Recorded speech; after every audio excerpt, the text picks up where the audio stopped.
Fala galera que assiste o nosso podcast, começando mais um episódio aqui. Eu queria falar de uma coisa que eu já quero falar há muito tempo, então para você que é CLT, PJ, tá desempregado, empreendedor, CEO, diretor, coach, guru, esse podcast é para todos vocês, cara, todos vocês, então não custa nada pedir e sempre falar. Cara, segue a gente, se tiver algum corte, algum vídeo que faça sentido para você, manda pro teu amigo, manda pro teu colega, né? Nosso intuito é ajudar. Se quiser estar aqui conosco, pode passar a mensagem na DM, se convidar. Se tiver alguma indicação, manda também, que vai ser super bem-vindo, beleza? Vai, Diogo. Bom, mais uma vez, quinto episódio. Estamos aí na sequência aí já. Ninguém para mais, Marrom. Agora Já começou, não acaba mais. Antes de começar a falar sobre o nosso convidado de hoje, quero reforçar aqui os agradecimentos aos nossos parceiros de sempre. Primeiramente, nunca é demais dizer, nosso primeiro parceiro, Estúdio de Betamax. Melhor estúdio do Rio de Janeiro. Qualidade, equipamento, equipe muito boa. Nosso grande parceiro também, Clube da Fala, primeiro parceiro comercial. Você que está assistindo e ouvindo, ó, não se esquece.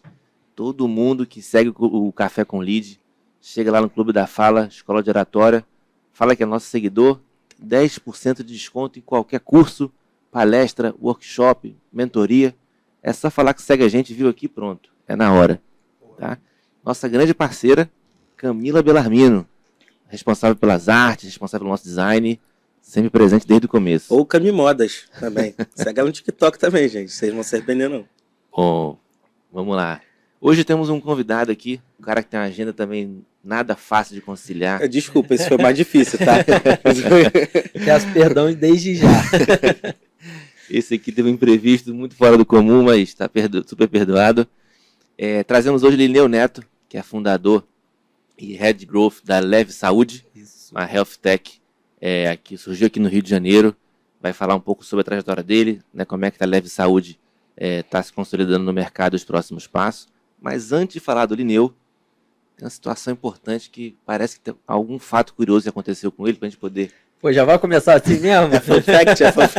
Já vai começar assim? Se eu falar que o cara fez a DM no IBMEC, tem MBA na FGV, estudou lá na San Diego University, o pessoal vai achar muito padrão. Então vamos começar com uma coisa mais descontraída. Quebrar o clima já, né? Exatamente. O que aconteceu com o futebol do seu nariz aí? O que houve aí? Cara, porra, essa história a gente tava contando aqui fora dos bastidores, né? Sim. Porra, ver esse assunto. Não, é que eu jogava bola e os meus amigos me zoam que meu nariz é torto junto com o meu sorriso. Mas o porquê que meu nariz é torto? Meu nariz é torto porque na época que eu jogava bola eu tomei uma cotovelada e ele ficou igual o símbolo da Nike. E nunca mais voltou pro lugar, só operando, eu nunca fui operar, então, porra, é uma brincadeira que a gente usa, eu falo que é minha marca, né, que olha pro meu rosto e combina, tem, porra, se você olhar bem, tem toda uma... Tem harmonia. Tem harmonia, meu rosto, o nariz combina com o rosto, entendeu? Ele acho que entortou pra ficar bonito. Exato. Mas é isso, essa história aí que a gente tava contando ali fora. Muito bom. Bom, bem-vindo, Elineu. Obrigado pela disponibilidade. Cara, obrigado vocês aí pelo convite. Peço perdão aí que semana passada teve imprevisto. Hoje quase que não deu para vir também na correria de trabalho. A gente está passando um momento ali de correria mesmo. Mas deu tudo certo, tô aqui e vai ser ótimo estar gravando aí com vocês. Bom, obrigado. Muito bom. Queria começar perguntando, Elineu, você é um cara novo, né? Um cara aí que, apesar de ter pouca idade aparentemente, já tem uma estrada boa aí na jornada, né, cara? Mas a gente queria começar lá atrás, no seu começo, né? Sua jornada profissional. Que você comentasse com a gente como é que foi a sua primeira experiência.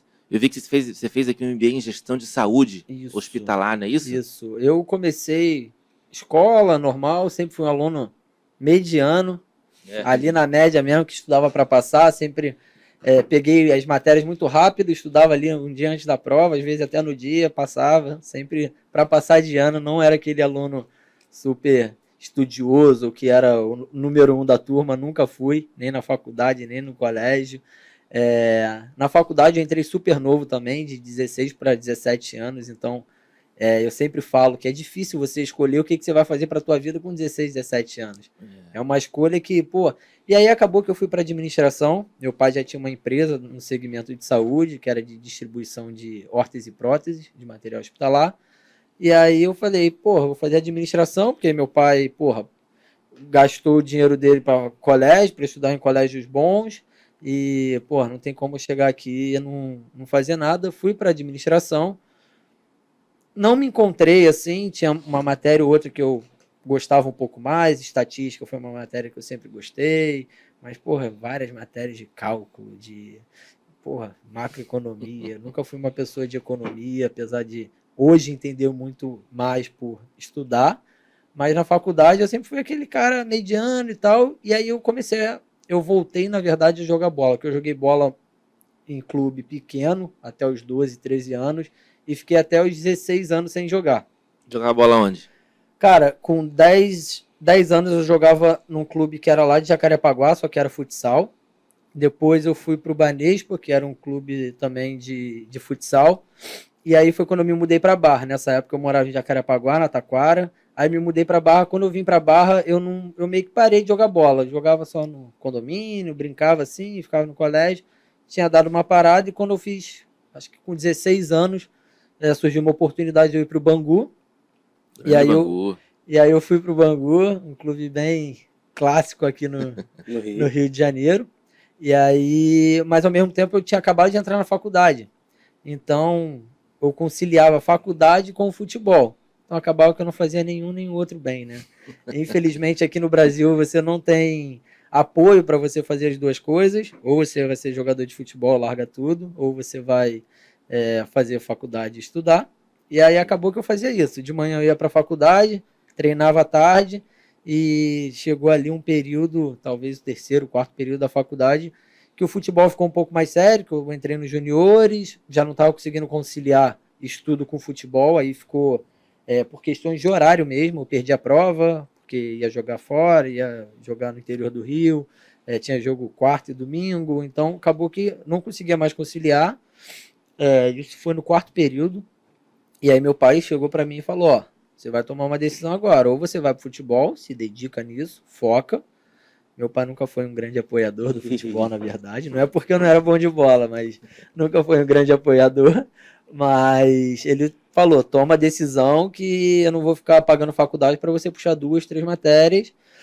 Eu fiz IBMEC, administração, que é uma faculdade super boa de conteúdo, enfim. E aí eu tomei uma meia decisão, que ao mesmo tempo que eu não queria assumir o futebol como profissão e largar os estudos, porque eu tenho primos, tenho familiares, amigos que veio a vida toda no futebol e eu via, pô, muitos muito melhores do que eu e que não ia, não estourava, e aí eu sempre tive aquele receio. Falei assim, pai, vou aplicar para uma faculdade lá nos Estados Unidos. Lá eles apoiam isso. Talvez eu consiga uma bolsa, consiga estudar lá, jogar bola e acaba a faculdade lá. E aí ele gostou da ideia, foi quando eu fiz a application lá eu apliquei para 4 universidades de lá, a de San Diego, que é uma faculdade maravilhosa, San Diego State University. Em 2016, janeiro, eu fui para lá. Fui com o futebol, mas sem bolsa. Eu treinava no time, mas ainda não tinha bolsa e estava off-season, não estava na temporada. Então, praticamente, eu só treinava e eram 3 vezes por semana. E aí, pelo menos, eu consegui levar as matérias eletivas para estar fazendo lá e não perder a faculdade, enfim. Quando passou o semestre ali, depois de 7 meses, eu tinha que tomar uma outra decisão importante na minha vida. Ou eu ficava lá, ia ganhar bolsa gradual, porque começava com 40%, ia aumentando isso. Mas quando eu fui traduzir as matérias, eu ia perder todas as matérias que eu tinha feito aqui. E assim, eu já tinha feito 2 anos e meio de faculdade e eram 4 anos. Então faltava 1 ano e meio para me formar, eu já não gostava muito, eu estava doido para me formar. E aí Você ficando lá, você ia estender esse período ainda. Eu ia ter que, na verdade, fazer 4 anos lá. Começar do zero praticamente. A faculdade lá é muito mais cara, além de ser em dólar. Então eu tomei a decisão. Quando eu tomei a decisão de voltar para o Brasil, eu acabei a faculdade. Falei, assim que eu voltei, eu falei, pai, não quero mais jogar bola, vou começar a trabalhar com você. Eu com meus 13, 14 anos, eu já ia na empresa, ficava rodando o estoque, conhecendo o que meu pai fazia, com quem meu pai trabalhava, porque hoje eu falo, PME, órtese e prótese, você nem tem ideia do que é. Então eu sempre fui muito interessado em saber o que meu pai fazia. E aí quando eu voltei de San Diego, eu tinha 19 para 20 anos, aí eu comecei a trabalhar com ele já, fazia faculdade, depois ia para para a empresa, e aí ali eu rodei vários setores, porque ali eu comecei a entender o que é uma empresa, entender qual era o trabalho do meu pai, entender setores de consignação, faturamento, contas a receber. Então eu vi um pouquinho de tudo que eu vi na faculdade, mas na prática. Vi a parte financeira, vi a parte de controle de estoque, vi a parte de logística, vi tudo isso. Então foi um período ali que eu aprendi muito, ficava pouco com meu pai, ficava mais com os funcionários ali, cada 3 meses eu dava uma rodada ali. E aí eu me formei em 2021. E aí é um segmento que eu gosto, a área de saúde eu sempre me interessei muito, pensei em fazer medicina, mas era sempre aquele, você se auto-sabota, né, falando, pô, a medicina tem que estudar muito, não sei o quê, mas, então eu sempre me auto-sabotei em relação a isso, porque eu acho que se eu tivesse a cabeça que eu tenho hoje com 26 anos, há 10 anos atrás, 9 anos atrás, talvez eu fosse para medicina, mas essa parte empresarial e de negócios eu sempre me interessei muito. Então, comecei a trabalhar, fui para uma outra empresa, que era do segmento também. Comecei a tocar uma área que meu pai não trabalhava, porque meu pai sempre me forçou a ter experiências longe dele. Apesar dele gostar, ser meio que uma sucessão ali, falou, eu quero que você tenha suas experiências para indústria, em outros segmentos. Pode ser em saúde, mas longe de mim. Vai criar tua casca, vai estudar, vai fazer as tuas coisas, que é importante você ter essa experiência. E aí eu fui para uma outra empresa, trabalhei na área comercial dessa empresa com curativo, que era um segmento que meu pai nunca havia trabalhado. Fiz um trabalho super relevante lá, de vendas mesmo, porque eu falo que todo mundo hoje é vendedor, né? Se você não vende, você pode ser o médico hoje tem que ser vendedor, o advogado, qualquer cara hoje que não vende, eu acho que é a profissão que todo mundo tem que ter e a gente não aprende isso durante a nossa vida, não aprende em faculdade, mas eu sou fissurado em vendas e venda é o que move a nossa economia. Inclusive, de fato. Tem uns caras que dão esse treinamento de vendas, que falam muito de vendas também, até o próprio Sales Club aí, e eles falam que é uma profissão ainda um pouco até marginalizada. Total. Vai falar, cara, você é vendedor? Pô, tá de sacanagem, cara, Total. Vendedor. E tem muita gente que... As pessoas têm vergonha de falar que é vendedor, né? Exato. Inventaram palavras bonitas, né? Closer, sales, account, né? Enfim, mas, cara, é vendedor. É vendedor. E assim, a parte de vendas, eu vou contar um pouquinho de como surgiu a Leve, mas a parte de vendas é o que move qualquer empresa. Você pode pegar a empresa do setor que for, eu tenho certeza que sem vendas ela não vive. A empresa que não está crescendo, ela está morrendo. Isso daí é um fato. Se a empresa parou de crescer, ela está morrendo de alguma forma. Isso é tudo vendas. Então, ali naquele ano ali de 2021, quando eu fui para essa parte de curativo, eu fiz um trabalho super relevante. Meu pai depois veio adquirir essa empresa, que aí foi quando eu sentei do lado do meu pai mesmo, e ali eu comecei a ter uma visão mais ampla de uma empresa. De como... Ali eu não tinha um cargo, ali eu ainda estava como diretor comercial, mas eu já sentava ali meio que do lado do meu pai como olhando tudo. Pô, me ajuda com o negócio de banco, me ajuda com o faturamento, me ajuda com contas a receber que está atrasado, me ajuda com isso. Então acabou que ali eu comecei a tocar uma empresa como um todo. Era uma empresa que tinha, se eu não me engano, de 15 a 18 funcionários. Então era enxuto, então era fácil. Tinha um pessoal de vendas que ficava na rua, que eram PJs, no total daria, sei lá, mais umas 12 pessoas, no total de 30 pessoas. E ali foi minha primeira experiência como liderança mesmo. Porque quando eu fiz essa parte de vendas, era eu e o médico. Eu vendia para o médico, vendia meu produto, eu era meio que um especialista de produto, ao mesmo tempo o cara que vendia. Então eu não tinha um time. E ali, quando eu assumi aquele cargo, não, eu já tinha todo o time de vendas que ficou abaixo de mim, que eu comecei a fazer treinamento com eles, comecei a estudar, comecei a fazer curso, comecei a fazer outras coisas, que ali eu comecei, de fato, a gerir uma empresa como um todo, né? Então, foi uma experiência ótima do lado do meu pai, e depois, posso ir para Leve já? Vocês querem fazer alguma... Vambora, pô. E aí, foi quando, em 2019, eu ainda nessa empresa, o Ulisses Silva, que hoje é meu sócio, é um cara que a gente sempre teve uma admiração grande, um cara de mercado, ele foi CEO da Assim Saúde, que é um plano de saúde grande. Eu posso falar nome de empresa aqui? Pode, sem problema nenhum. Depois eles pagam aí o patrocínio. Mas ele foi CEO da Assim Saúde, que é um plano de saúde super relevante aqui no Rio de Janeiro. Foi quando a gente conheceu ele, em 2014, que a gente atendia assim. E a gente sempre manteve uma relação próxima. Depois ele foi para o Pátria, que é maior fundo de investimento da América Latina. Ele foi para São Paulo. E quando ele já foi com uma ideia assim, Lineu, eu quero empreender, já estou chegando aos meus 60 anos, eu sempre fui executivo minha vida toda, eu quero empreender, eu gosto de você, o jeito que vocês levam o negócio de vocês, a parte empreendedora de vocês, que meu pai sempre foi um exemplo assim de não ter medo de arriscar mesmo, de, porra, vambora, mas mergulha de cabeça, se é para fazer, vamos fazer bem feito, se der errado, deu, vamos para a próxima. Isso daí, esse espírito empreendedor mesmo, aquela sementinha, acho que meu pai plantou ali bem em mim, que eu sempre tive essa cabeça também, sem medo de errar, e vambora. E aí, final de 19, ele trouxe o projeto de um plano de saúde sênior, depois de ter estudado alguns benchmarking no mercado, tanto lá nos Estados Unidos quanto aqui no Brasil. Tinha o case da Prevent Senior, da Net Senior também no Espírito Santo, porque quando ele estava no Pátria ele estudou bastante.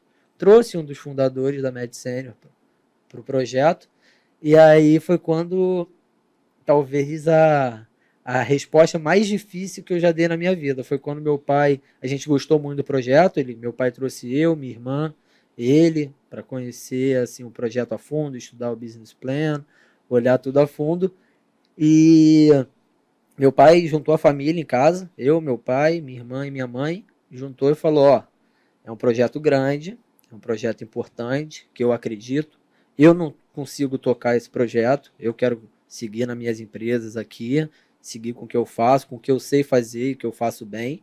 Ele chama de botequinho, né? Deixa eu com meus botequinhos aqui, que é o que eu sei fazer, é o que está no meu sangue, é onde eu ganhei o dinheiro que eu ganhei da minha vida, que meu pai veio super de baixo. Mas ele falou, o dinheiro que eu guardei para minha aposentadoria e para os meus netos, eu vou precisar botar nesse negócio, que era leve. E ele falou, essa decisão não pode ser só minha, porque é o dinheiro de vocês. Da família. É o dinheiro da família, não é meu. Vocês acreditam nesse projeto? Vocês acham que vale a pena? Vocês vão mergulhar de cabeça nisso? Eu não quero vocês com foco em outra coisa, em fazer outra coisa. É para vocês isso.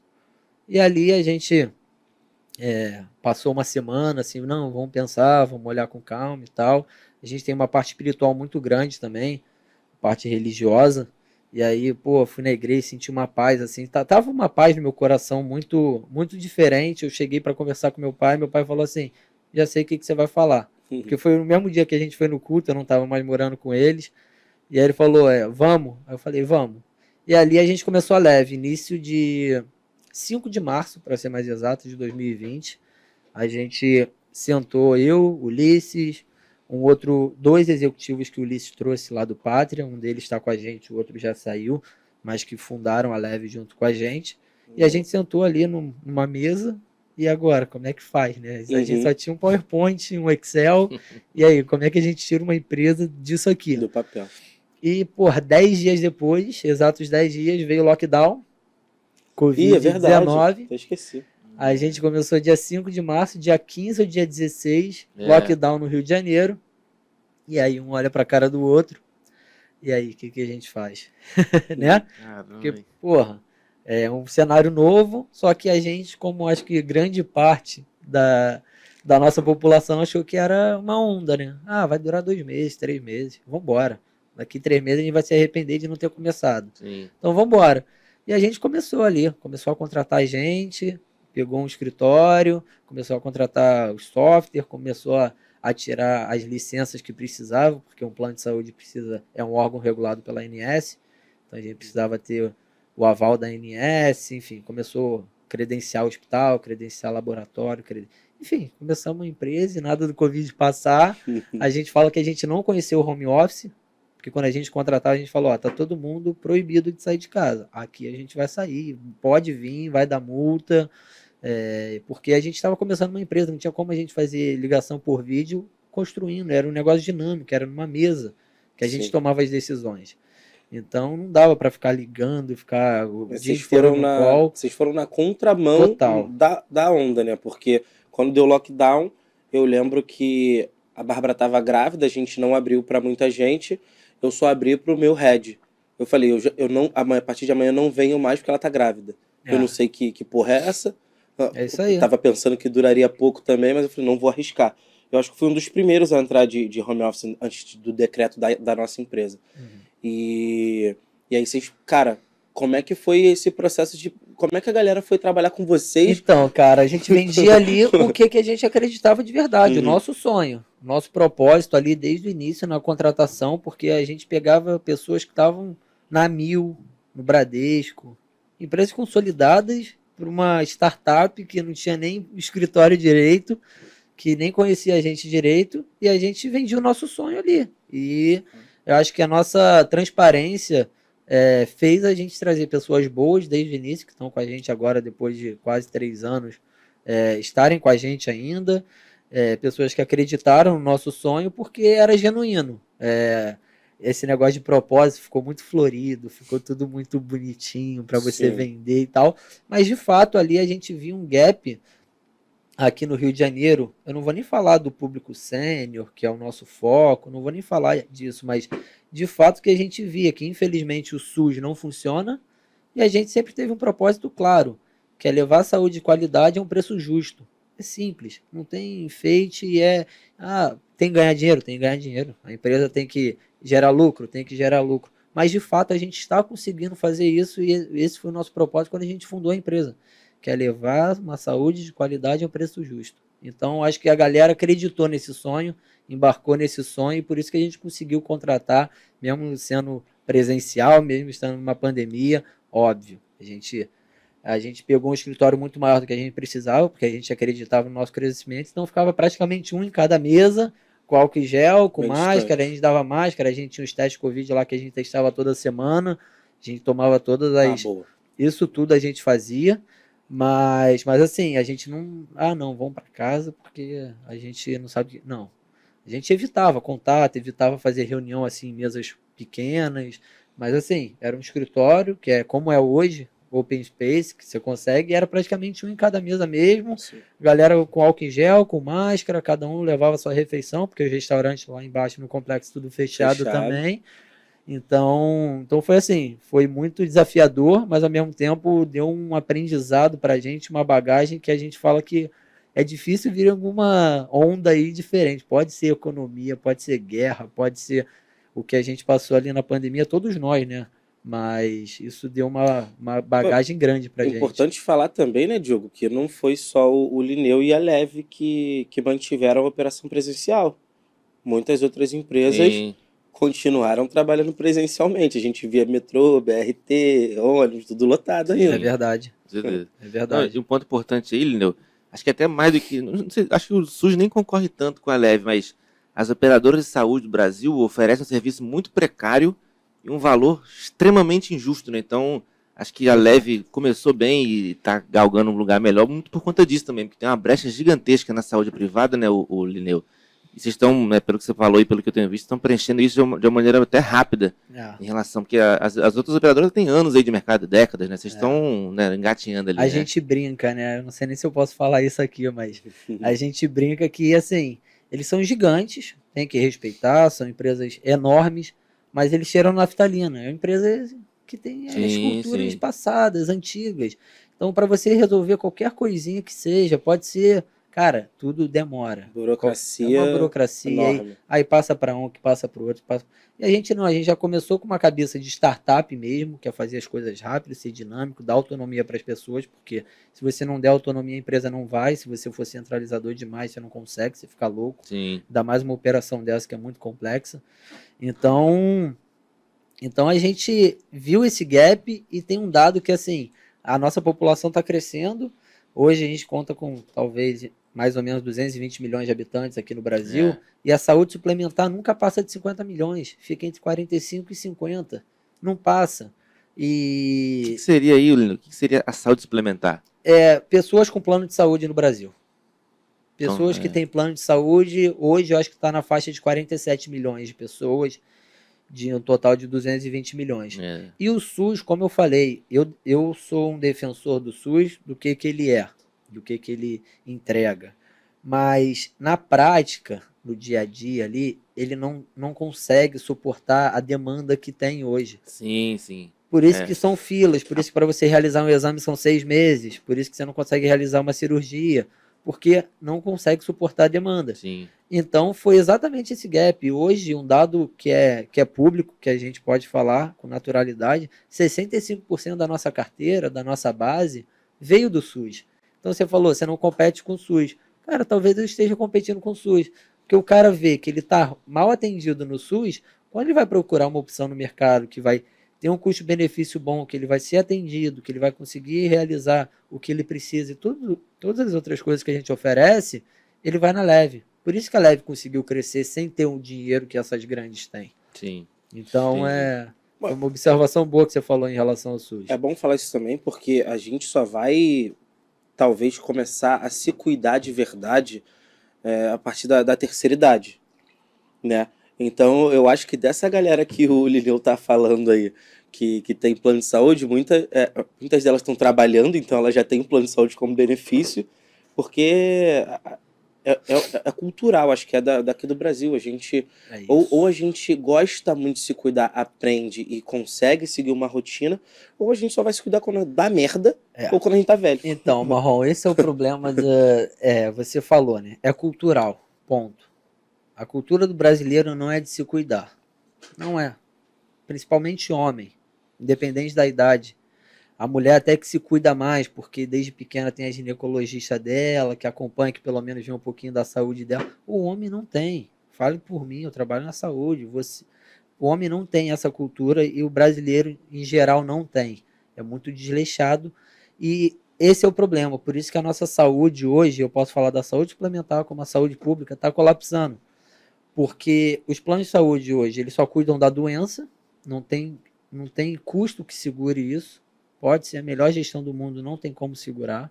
Porque você cuidar da doença, pode ser o cara de 20 anos que sofre um acidente de carro e quebra a perna, como o idoso que cai e quebra a perna. O custo vai ser o mesmo para o cara de 20 e para o cara de 60. Só que as pessoas só cuidam disso quando está doente, quando está numa emergência, quando precisa internar, quando precisa... E lá na Leve a gente já veio com, que é lá dos primórdios, que é usada no Canadá, que é usada na Europa, que é a medicina de família. Que é um médico de família para cuidar da sua saúde, não da sua doença. Para cuidar da sua doença vai ser o especialista. Marrom, pode ter até na madeira, mas acontecer alguma coisa com o Marrom, ele precisa ir no cardiologista. Você vai no cardiologista. Mas assim, pô, o Marrom tá com dor de cabeça há uma semana, o que pode ser? É o teu médico de família que vai te acompanhar. Ele vai saber quais medicamentos você toma, como é que é o seu dia a dia, se você faz esporte, se você faz atividade física. Então, assim, é uma equipe multidisciplinar que a gente chama, que tem médico de família, enfermeiro de família, fisioterapeuta, nutricionista, profissional de educação física, psicólogo. Então, é toda uma equipe multidisciplinar para cuidar da saúde daquele cara. Então, a gente tem uma equipe dessa a cada 2 mil beneficiários. Hoje a gente está com 30 mil beneficiários na carteira ativa, com 17 equipes dessa. Então está um pouquinho menos de 2 mil, mas é a média que a gente segue, porque de fato a gente consegue botar uma lupa ali na visão daquela população e cuidar bem. Inclusive, faz atendimento em casa também? A gente tem atendimento em casa. E a gente tem um atendimento pré-hospitalar, que é uma emergência em casa também. Tem coisas que não dá para... que no desespero as pessoas pegam e levam para emergência, bota no Uber, bota dentro do carro e leva para emergência, aconteceu alguma coisa, mas às vezes o idoso caiu, tá bem, tá lúcido, pô, liga pra gente, a gente tenta resolver pelo telefone, se não conseguir a gente manda a ambulância em casa, se não resolver a ambulância leva para o hospital. Então a gente tem esse serviço também desse acolhimento em casa mesmo, com telefone 24 horas. Só uma última dúvida antes de você falar, Diogo. A BIP seria... A BIP, assim, ela... concorrente? Não, ela é uma prestadora de serviço nossa. A BIP, hoje, a gente, no nosso produto premium, a gente está tentando encaixá-los, porque o serviço deles é fantástico. É o atendimento em casa, vacina em casa, exame em casa, colher o exame em casa e levar para o laboratório, a pessoa já receber no celular o exame. Esse serviço a gente ainda não tem. A BIP possivelmente vai ser uma prestadora de serviço nossa, não uma concorrente. Perfeito. Legal. Não, serve um parêntese, que minha irmã, ela é médica de família, inclusive. Olha só, e ó, fiquei fissurado, não conhecia essa especialidade, eu nem sabia que era uma especialidade. A medicina de família e comunidade é uma residência, faz residência de medicina de família e comunidade. Depois que eu conheci esses médicos, esses de verdade eu posso falar que são médicos assim, que brilha o olho. Você vê uma consulta do cara, é uma consulta totalmente diferente. Não é eu tô aqui, o Marrom tá aqui, eu tô. Seu nome? Nem olha no rosto, né? Seu nome? CPF? O que você tem? Sei o quê? Toma de pirona. Então, cara, é muito diferente. Sim. Então, já mando um abraço pra sua irmã, porque hoje é a especialidade que eu mais admiro, assim, porque é uma medicina muito humanizada. Cara, exatamente isso que eu ia falar, humanizada. Muito humanizada. Especialidade recente, ela tem, em relação às outras, acho que ela tem 30 anos no Brasil, menos que isso. É até recente, menos, mas assim, se você talvez conversar com nossos avós, enfim, isso de médico de família sempre teve, né? Aquele médico que cuidava da família inteira, né? Que qualquer coisa que acontecesse era aquele médico. Não, a gente vê muito em novela. Você tem que ir no doutor fulano porque ele sabe tudo. Aí isso foi se perdendo. Porque aí depois que veio a especialização mesmo de medicina de família e comunidade, inclusive hoje o nosso diretor de atenção primária à saúde, o médico de família, que é o nosso diretor, ele fez toda a parte no primeiro governo do Eduardo Paes, na prefeitura, todo esse programa que tem de medicina preventiva, de atenção primária, foi ele que implementou lá. Legal. E hoje ele é professor da UFRJ de medicina de família e comunidade. Então ele forma bastante médico, então isso ajuda a gente a recrutar, e hoje ele é nosso diretor ali. A gente está privatizando ele, porque a cabeça dele ainda é muito de órgão público, mas é um cara fantástico, um cara que às vezes a gente senta lá para ele ficar ensinando a gente mesmo o que é a medicina de família, né? Legal. Maneiro, muito bom. O Lineu, queria voltar um pouquinho agora. Eu saí falando aqui, vou até beber água. Mas faz parte, é isso mesmo. Só para poder abordar um ponto que é uma área que, conversando com alguns colegas nossos de trabalho, colegas também, é um tema que a gente falava muito, né? Eu não sou da área de startup, aliás, eu sou, mas não comecei na área de startup, da empresa de tecnologia. Fui conhecer esse termo há, sei lá, 5, 6 anos atrás, apesar de não ser conhecedor ainda. Você é Head, ou foi Head Growth, né? Você já tem uma atuação muito grande, né, nessa área. Queria que você comentasse para a galera que está assistindo a gente, está ouvindo, o que é Growth, como é que isso se aplica, né, numa operação. Então, Growth, isso daí eu aprendi com o Bruno Nardon, que é lá da RAP do G4. Eu aprendi com ele. Growth, como diz o nome, você acha que é crescimento. Mas é o quê? Crescimento? É vendas? Não, é marketing? Porque sempre tive isso. Sim. Não, growth não é marketing, não é vendas. Growth é uma mentalidade como uma empresa inteira. Desde o financeiro ali, o que ele pode fazer ali para talvez ele ter uma economia maior, crescer ali nos recebíveis dele, postergar às vezes um pagamento parcelado, isso a empresa, a companhia como toda crescer. Vendas, óbvio, é o número 1, né? Growth, você tem que vender, crescer mês a mês, você crescer mais do que o mês anterior. E isso a gente tem muito ali de ficar em cima do nosso time. É punk mesmo. A gente hoje tem um time interno que hoje representa 15% das nossas vendas, os outros 85% são do canal externo, canal corretor, mas a gente tem nossas gestoras aí que ficam na rua, nessas concessionárias com centenas de vendedores e o tempo inteiro, é o dia a dia. Se você abrir aqui meu WhatsApp, é o BI de hora em hora atualizando de vendas, é o único BI que eu tenho em real time, porque a gente fala, a gente é uma empresa de saúde, mas mais do que saúde, a gente é uma empresa de vendas, porque se a gente parar de vender, a gente morre, a gente quebra. É o coração. Então, assim, o growth é toda uma mentalidade que a gente tenta colocar na cabeça dos nossos funcionários e da empresa como um todo mesmo. Não só a área de vendas, não só a área de marketing. A área de marketing hoje cada vez mais está mais caro você fazer tráfego pago, você ter um CAC barato. Tá, ano a ano que passa, vai subindo o seu CAC, que é a custo de aquisição de cliente. Então, ano a ano aumenta o seu CPL, que é o custo por lead, vai aumentando, o Google Ads, Meta Ads agora, né, que é o Facebook e o Instagram, vem aumentando, o LinkedIn também. Então, você tem que toda hora estar pensando com essa mentalidade mesmo, do que eu posso fazer de uma maneira rápida, exponencial, que eu vou gastar menos, ou que eu vou crescer mais, mesmo gastando a mesma coisa. Então, é tudo uma mentalidade, assim, é isso que a gente tenta passar para toda a companhia. Parece muito aquele conceito de MVP, um pouco. O MVP, na verdade, é bem no início da companhia, né? Por exemplo, quando a gente vai lançar um produto novo, a gente testa o MVP desse produto, que é testar ele mesmo, para ver se ele funciona. E em startups que eu falo, é muito fácil você testar produto, porque a gente dá abertura para errar mesmo. Errou, tem que errar barato e rápido. A gente sempre fala isso. Erra, mas erra barato e rápido. Porque se ficar persistindo no erro ali, já não vale ficar testando. Testou, errou, vamos embora para a próxima. Mas o MVP é você fazer um mínimo produto viável. Que é o quê? Eu quero vender um copo, mas é um copo diferente, porque o copo vai ficar de ponta cabeça. Porra, legal, não sei o quê. Você testa, faz um molde, testa com teus amigos, bota para vender, porra, não vendeu, por quê? Aí começa a pegar as informações, né? Os feedbacks, ver o que a galera achou.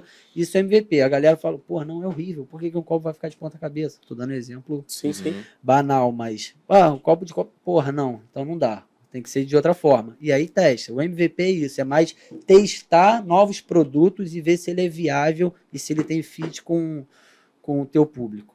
É por isso que muitas empresas foram pro outbound, porta a porta, para gastar menos e ter um resultado mais rápido.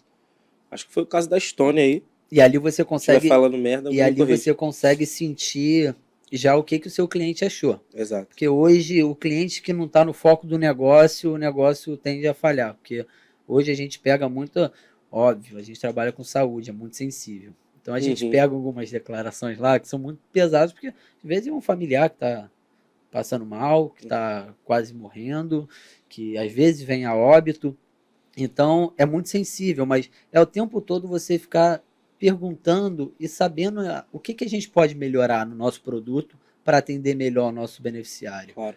Isso é qualquer empresa. Eu acho que vocês devem fazer isso no podcast, fazer isso em qualquer empresa. Pô, irmão, o que você achou? É uma pergunta assim.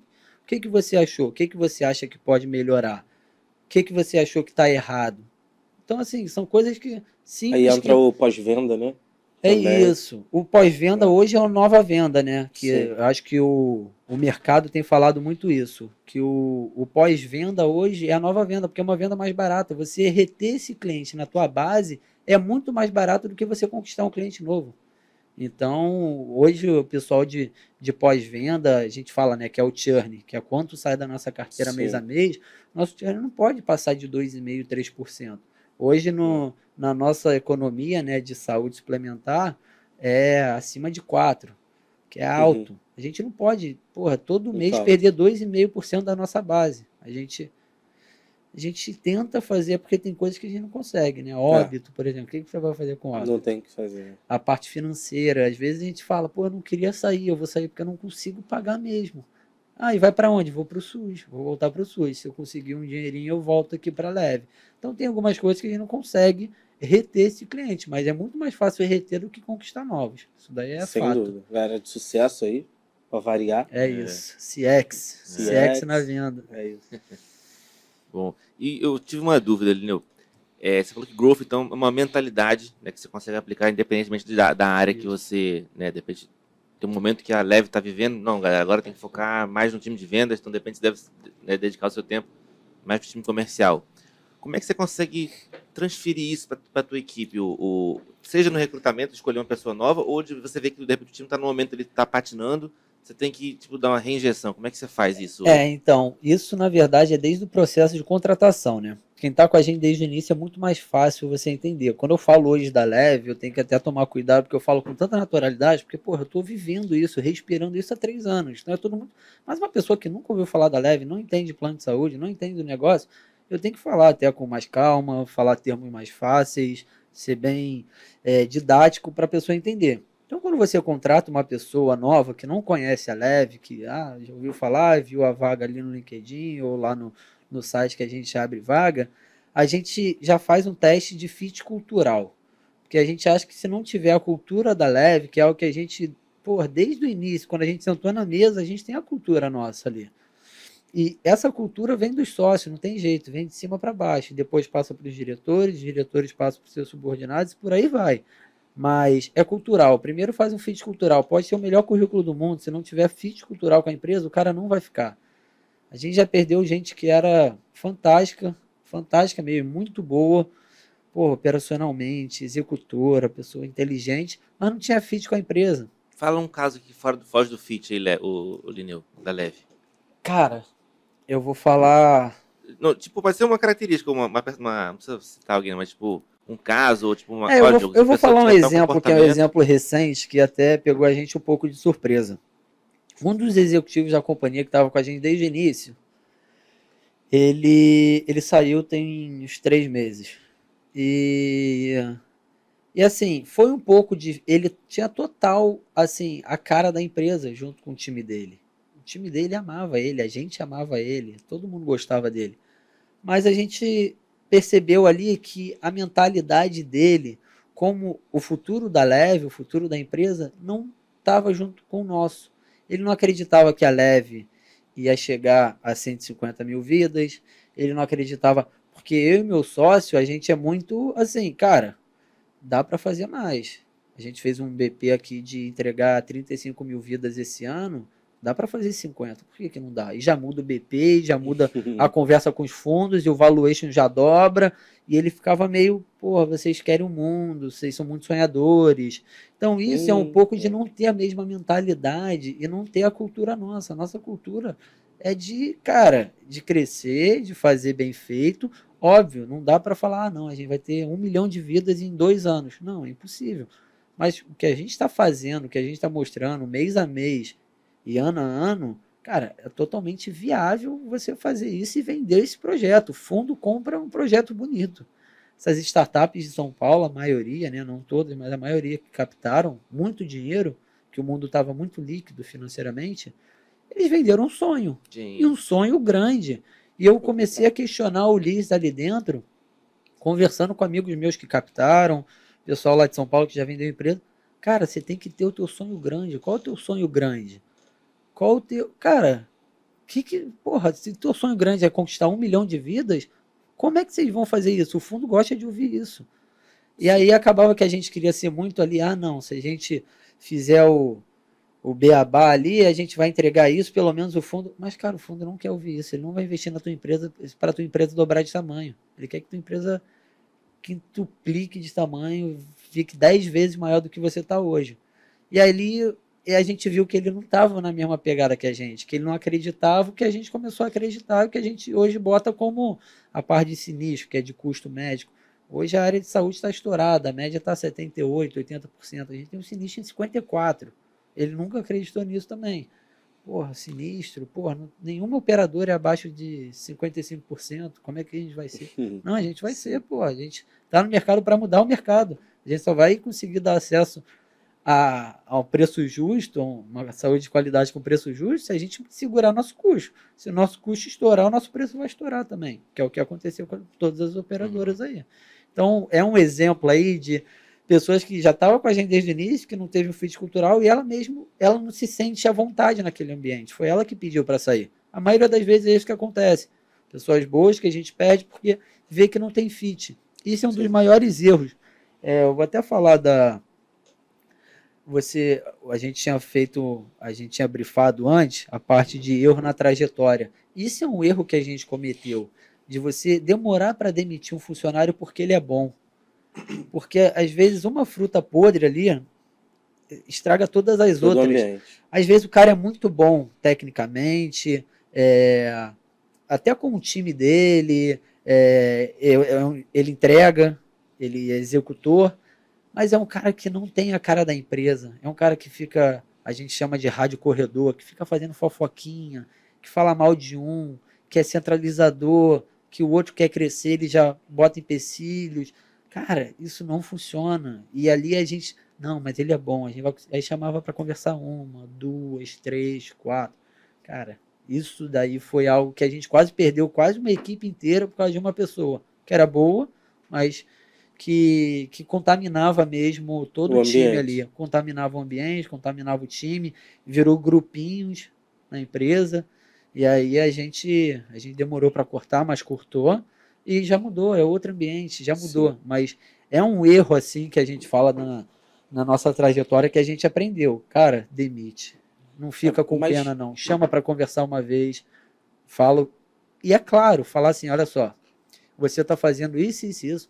Tá fazendo fofoquinha com fulano, porque chega, né, gente? Não tem jeito. Fazendo fofoquinha de fulano, com Beltrano. Não, eu só tô te falando o que está acontecendo. Eu quero que você mude seu comportamento. Isso aqui é uma empresa, todo mundo é o mesmo time. O barco vai todo mundo para o mesmo lugar. Se você quiser ir na frente, você pode ir, mas vai sozinho. E falar claro. Pô, mas a gente está contigo. Vamos, porra. É só comportamental, tenta mudar, não sei o quê. Continua acontecendo, chama a segunda vez, já falando de demissão mesmo. Ó, se você não mudar, você vai ser demitido. E falar assim mesmo, fala claro. Porque às vezes a gente fica meio... Porra, vai demitir, não sei o que. Não, é claro. Ó, a gente quer você com a gente. Mas assim não dá. A terceira é só para assinar a carta de demissão. Ainda tem 3 chances. A gente ainda dá 3. Eu conheço amigo que fala uma vez, dá o feedback, na segunda é para mandar embora. É porque eu entendo que seja difícil pra caramba aí pro empresário. A maioria das entrevistas que eu fiz depois, durante pandemia e pós-pandemia, teve a etapa de fit cultural. Só que é uma das últimas ou a última. Muitas vezes é a última. Não sei se faz sentido inverter, cara. Não é minha área, mas... Assim, o primeiro filtro ali, como hoje a gente recebe muito currículo, primeiro, não tem jeito. Você tem que cortar por currículo mesmo e olhar o currículo ali e já dar um corte bacana ali naqueles currículos. Acho que o meu foi cortado no início do ano. Eu mandei pra leve. Por que tu não mandou pra mim, cara? Eu falei com o Wallace. Só que vocês acho que não estavam contratando executivo de vendas, não. Ah, pode ser. Pode ser. Isso. Cara. Pô, tu me pegou agora, eu nem sabia disso. Esse cara é um palhaço, acho cara. Que o meu foi cortado. Eu nem sabia. Mas Não, porque provavelmente era uma área que não estava aberta, talvez. Com certeza. Deve ser isso. Você mandou áudio pra ele, a gente não tinha tanta proximidade. Entendi. Aí você falou, Wallace, a gente não tá com vaga pra vendedor agora, mas pede pra ele esperar e tal. Não, mas aí a gente volta a conversar depois do podcast aqui, a gente já conversa. Tomei uma chamada aqui, né? Tô brincando.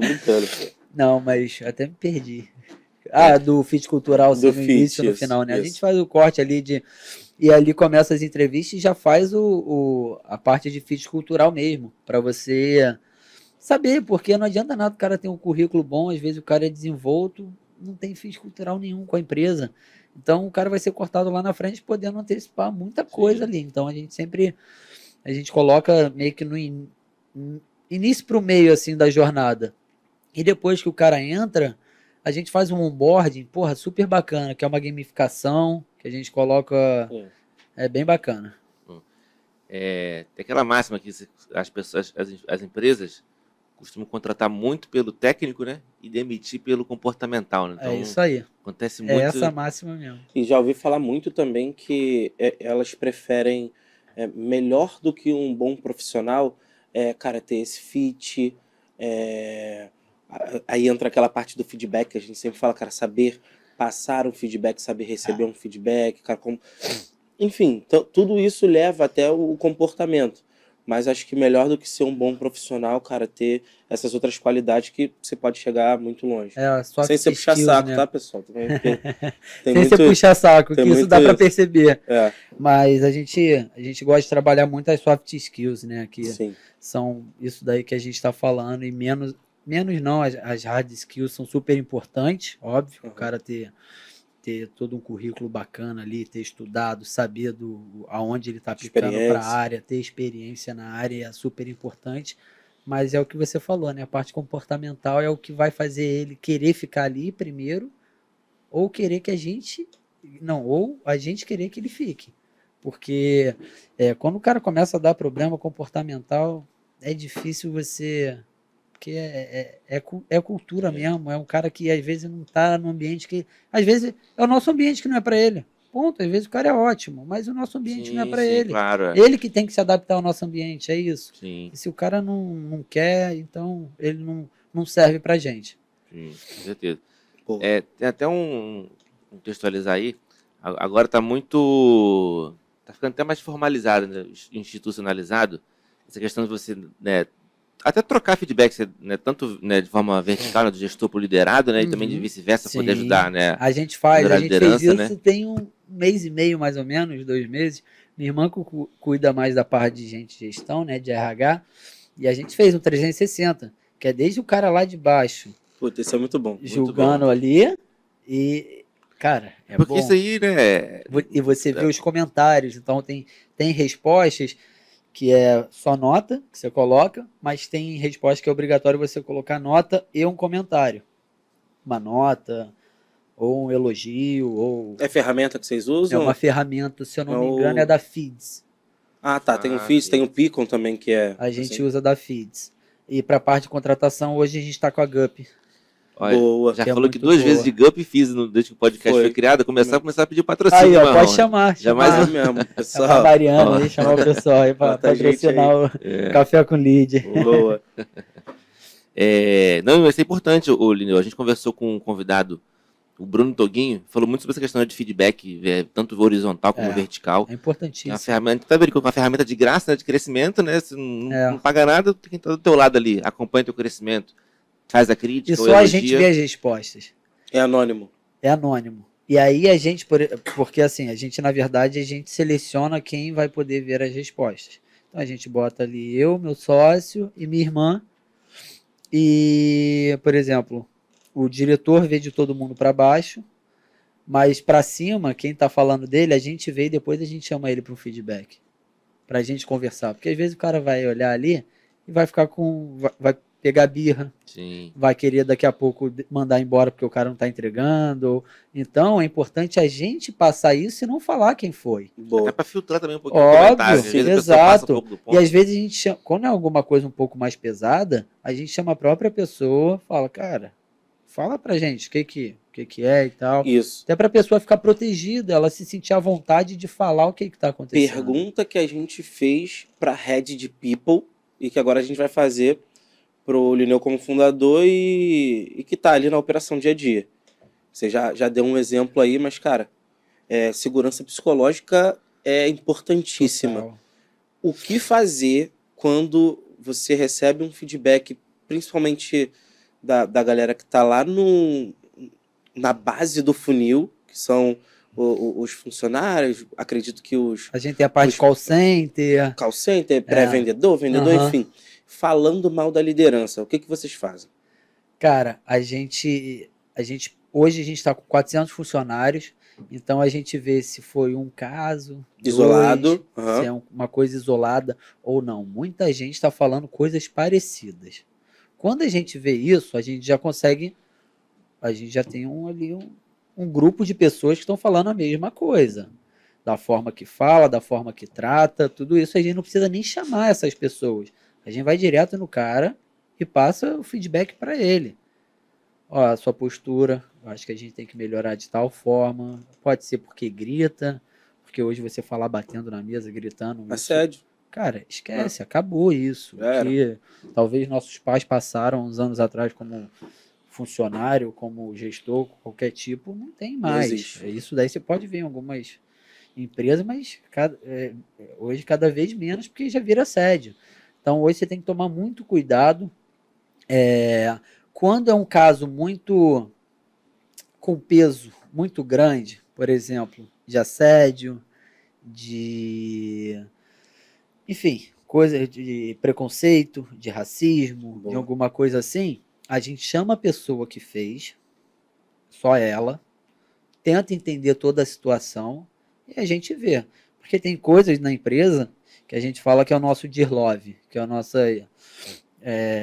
a nossa parte cultural mesmo. O Dear Love é diversidade, inclusão e respeito, e o Love é a forma que a gente trata o cliente. Então, ser leve, ser obcecado pelo cliente, valorizar o cliente e ter excelência no atendimento. Então, é o nosso ritual ali que a gente trabalha, mas o dia, que é diversidade, inclusão e respeito, a gente tem que seguir.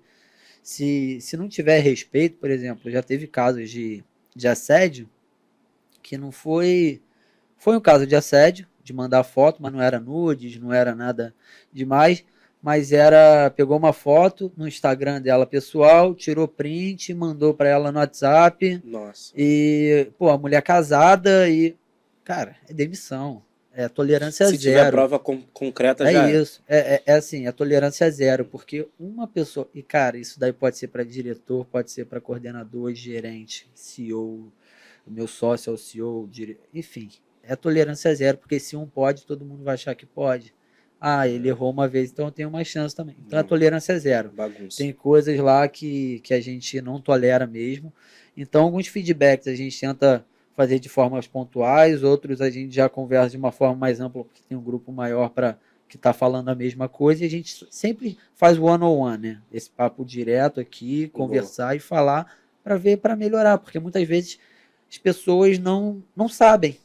Muitas vezes o seu superior ou a pessoa que está ali te gerindo ou até para baixo não sabe que as pessoas acham isso dela, que acha que a forma que ela se comporta é errada, ou que ela fala está errado, ou que ela é muito grossa, ou que ela falta com respeito. Tem gente que não sabe e melhora. Porque muita gente tem, cara, um certo pé atrás, um certo receio, até medo de dar esse feedback. É verdade. Por isso que esse 360 em off é muito importante, principalmente para quem está ali na parte de head de people que você falou, de gente de gestão, os CEO, os sócios da empresa, para você ter uma visão mesmo do que a galera ali que a gente não consegue falar, 400 funcionários. Sim, não tem. Então, você consegue ter uma visão da empresa como um todo ali, o que os funcionários estão achando, até para você ver como é que é o ambiente. A gente tem um mapa de ambiente também. Muito bom. Então, tem essas ferramentas hoje de RH, tem cada vez mais aparecendo mais e trazendo mais facilidade para a gente saber, porque essa parte de empresa, cara, a gente fala, qualquer empresa é formada por pessoas, pode ser o melhor cara ali, pessoas, pessoa, então a gente zela muito ali pelo bem-estar do nosso funcionários, para ter um ambiente leve, então é importante a gente... Tudo leve. Sempre, tudo leve. Entendi. Bom, eu tô com uma curiosidade aqui, o Lineu. Você está agora com a Leve, mas antes já teve uma experiência de gestão comercial, né, anteriormente. Isso. Eu queria entender como é que, para você, né, você já tem uma bagagem muito boa, né, cara, mas como é que você conseguiu, o que você acha que te ajudou aí aprendendo como você falou lá no comecinho, você sempre teve que tomar algumas decisões importantes, você teve uma experiência internacional cedo, né, então você já teve uma bagagem já rica lá atrás. O que você acredita que mais te ajudou a você tomar decisões melhores, a você, às vezes, até tipo, arriscar mesmo, sem se preocupar muito com errar, ou se preocupando, mas calculando o erro? O que você acha que pode ter te ajudado, cara? E acho que pra galera, só para poder contextualizar, mas quem não tem empresa, ou quem não tem desejo de ter empresa, às vezes está no seu emprego, quer lançar um projeto, quer participar, né, de uma ação voluntária, enfim, uma escala menor, mas tem medo, né, cara? Ainda mais no nosso país que é verdade. Do erro não é bem visto, né? Então, assim, eu aprendi muito a questão de controlar minha ansiedade. Eu sempre fui muito ansioso. Já tomei decisões tanto na minha vida pessoal como na profissional. Eu não vou falar de cabeça quente, mas assim, que eu deixei a ansiedade tomar conta de mim, eu ser muito mais... impulsivo. Usar menos a razão e aí acabou que ali eu vi que foi 100% isso. Que às vezes é um momento que você tem que respirar. Aí tem gente que vai para a parte de religião, tem gente que vai fazer uma atividade física, correr, tem gente que vai fazer uma luta, tem gente que vai, enfim, vai fazer teu yoga. Mas assim, respirar, nenhuma decisão você precisa tomar agora em 1 minuto. Não, a maioria das decisões não. Você tem ali, pode ser que seja uma coisa, às vezes, é para amanhã, precisa ter a resposta até amanhã. Mas, cara, tira um momento para você baixar a adrenalina, se concentrar, focar nisso, mentalizar isso, falar, se eu fizer dessa forma, o que pode acontecer? Se eu não fizer, o que pode acontecer? Eu vou me arrepender, porque errar, a gente fala, Eu não acredito em erro, eu acredito em aprendizado, porque tudo que eu erro hoje serve de aprendizado para mim. Se eu errei, pelo menos serviu de alguma coisa. Para eu, porra, errar uma vez você aprende, errar 2 vezes também já a gente fala que é burrice, né? Então você tem que aprender com os teus erros. Pô, se você já fez uma coisa, que você agiu da mesma forma, tá agindo, tá fazendo de novo, pô, você tem que rever algumas coisas aí. Então, assim, eu falo muito da parte de ansiedade, de você estar centrado mesmo na solução e não no problema, para você de fato resolver aquilo. Pode ser um cara que vai entregar um projeto que o chefe pediu, pode ser, porra, vou me demitir do meu emprego, porque eu quero abrir minha lojinha, eu quero abrir não sei o quê. Cara, não tem medo não, vai dentro. Eu vou falar até um negócio que foi, eu vi um corte do Pablo Marçal, não sei se vocês conhecem, mas eu gosto dele um pouco e assisto um pouco de conteúdo dele. E aí ele chama a plateia ali, ele sempre dá palestra para um monte de gente, a plateia sempre participa, e ele fala ali ele chama uma mulher e a mulher fala, eu trabalho num órgão do governo há 20 e poucos anos, sou braço direito de não sei o que, de chefe, de não sei o que lá, estou financeiramente satisfeita com o meu salário, mas eu sou infeliz lá. Eu acordo e vou dormir, vou embora do trabalho triste, não tenho tempo com a minha família, não sei o que. Ele pergunta para ela, você tá lá por causa de quê? Ela, por causa do dinheiro. Aí ele, qual a diferença sua para uma prostituta? Mulher. A prostituta trabalha por causa de dinheiro também. Só que a prostituta tá fudendo lá embaixo e você tá fudendo aqui em cima. Porra, isso daí é forte pra caralho. Você falar assim, pô, e é verdade, tem muita gente que hoje tem muito medo. Você tá num ambiente às vezes tóxico, porque você tem às vezes, pode ser um salário baixo, um salário alto, mas você tem uma certa estabilidade, apesar de eu acreditar que estabilidade não existe, mas você tem uma falsa estabilidade ali daquele emprego e tem medo às vezes de fazer o que, pô, caraca, eu tive uma oportunidade sei lá, abrir uma sorveteria com meu primo, eu não fui porque eu ia ter que largar meu emprego. Porra, eu tenho oportunidade de não sei o que, de ir para um emprego, mas é uma outra cidade, eu não sei como é que vai ser, porque, cara, se você acredita naquilo, é o que eu falei, toma sua decisão com calma, não precisa ser apressada, pondera as coisas, mas não tenha medo de errar, não. Ainda mais se... Cara, não tem idade não, pode ser com 20, com 30, com 40, com 50. Fazer o que você gosta, o que você ama é libertador. Lembrando que a gente não incentiva a irresponsabilidade. É verdade. A gente já falou muito de estudo aqui, sobre eu não gostar de estudar e tudo mais. Esquece, isso daí mas assim... Eu estudo todo... Eu falei aqui, eu vou até corrigir o que eu falei. Eu nunca fui um aluno de estudar para a escola. Mas hoje, o que eu estudo hoje, todo dia eu consumo... podcast, todo dia eu consumo livro, eu entro no... Minha primeira coisa quando eu abro meu computador na empresa é abrir todos os sites para ver as notícias do dia, então eu abro o Neofeed, Brasil Journal, G1, Valor, Estadão, às vezes até a Bloomberg lá de fora, então assim, eu estudo muito, eu sou uma pessoa muito estudiosa, eu não gostava de estudar química, física, matérias que para mim não iam fazer diferença, mas coisas de mercado, coisas do meu mercado, coisas de venda, coisas de empreendedorismo, tudo, eu consumo muita coisa.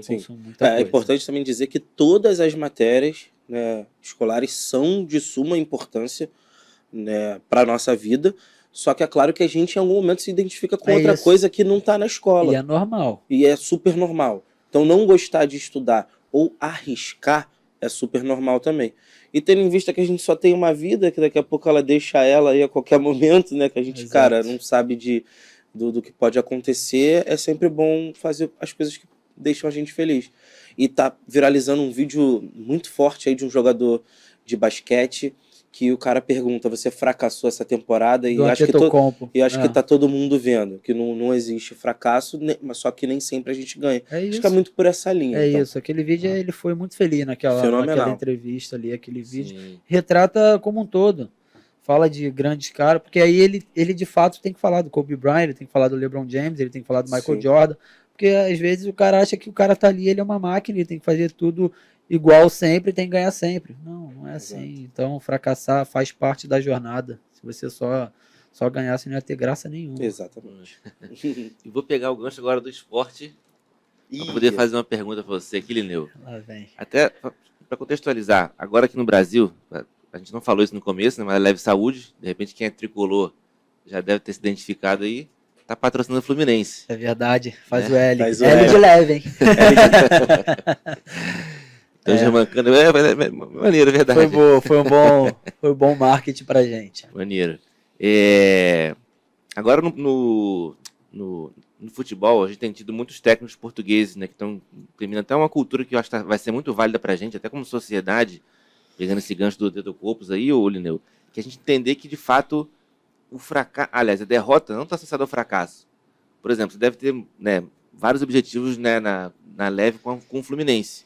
Se você não atingir 2 ou 3 de cara ao longo do tempo, você pode atingir um outro, um segundo, no médio prazo, no longo prazo. Então, para você, de repente, não atingir o que você esperava no primeiro ano, não é um fracasso para a Leve, não é um fracasso para o Fluminense.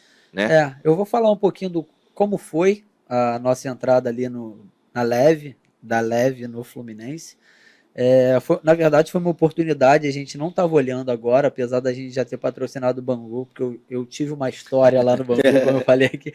Mas, enfim, a gente tinha o presidente lá era um conhecido nosso, um amigo, e aí a gente patrocinou o Bangu nos 2 primeiros anos da Leve no Campeonato Carioca. Também aqui o logo do peito, mas é o Bangu, é um campeonato estadual só, enfim. Foi um MVP, ali foi um MVP. Foi um MVP, podemos chamar de MVP.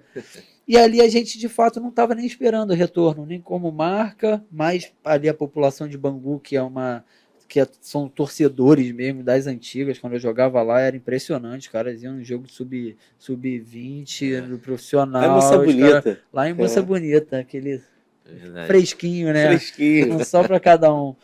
Mas aí a gente recebeu um investidor lá na empresa, no início do ano, e esse investidor, ele é investidor de outras empresas, mais de 30 empresas que ele investe, e 2 delas, durante a pandemia, patrocinaram o Fluminense, num período que o Fluminense estava com pouquíssimos patrocínios. Estava precisando de dinheiro e tal, o projeto do Mário Bittencourt é bem bacana lá no Fluminense, ele transformou bastante a gestão do Fluminense, agora eles querem vender uma parte do Fluminense, virar SAF, mas a SAF vai ter 51% só, o restante vai ser do Fluminense. Então, é um modelo de SAF diferente do que foi o Cruzeiro, o Botafogo, o Vasco. E aí ele estava mudando e foi um cara que ajudou, de certa forma, porque as 2 empresas que ele botou eram uma empresa B2B, de São Paulo, não tinha muito fit de estar patrocinando o Fluminense, mas enfim, ajudou ali. E aí, quando ele falou, agora o Fluminense vai me ajudar, porque a Leve faz muito sentido. E ele marcou uma reunião com a diretora de marketing lá, com o pessoal de marketing do Fluminense, lá na Leve. A gente falou o que era a Leve, eles falaram do Fluminense, os projetos dele e tudo mais. A gente vendeu a Leve, eles venderam o Fluminense. E aí ela falou, vê quanto vocês conseguem gastar por mês com o Fluminense. Ela deu uma base de valor, e a gente tenta encaixar. E aí, tá bom, saiu da reunião e ele estava na reunião, esse hoje é nosso sócio também, que é investidor lá, e aí ele falou, cara, manda tanto. E a gente, cara, tanto a gente consegue atender. Porque a gente tinha alguns painéis de LED, tinha algumas coisas de mídia OH, por exemplo, de poste, de empena, de outdoor, essas coisas. A gente falou, se a gente tirar aqui, a gente consegue atender.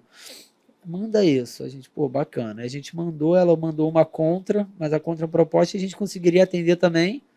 Então acabou que a gente tirou algumas coisas de rua, algumas peças de rua que a gente tinha, de mobiliário urbano, desde metrô, trem, BRT, a gente tinha esse custo para fazer marca, porque o plano de saúde, querendo ou não, depende muito da marca, né? Um negócio que o cara, para trocar de plano, tipo assim, vai sair da Unimed para Leve, quem é Leve? Eu nunca ouvi falar de Leve, então a gente precisava investir um pouco nisso. E a gente falou, vamos tirar disso porque o Fluminense vai ser a nossa marca.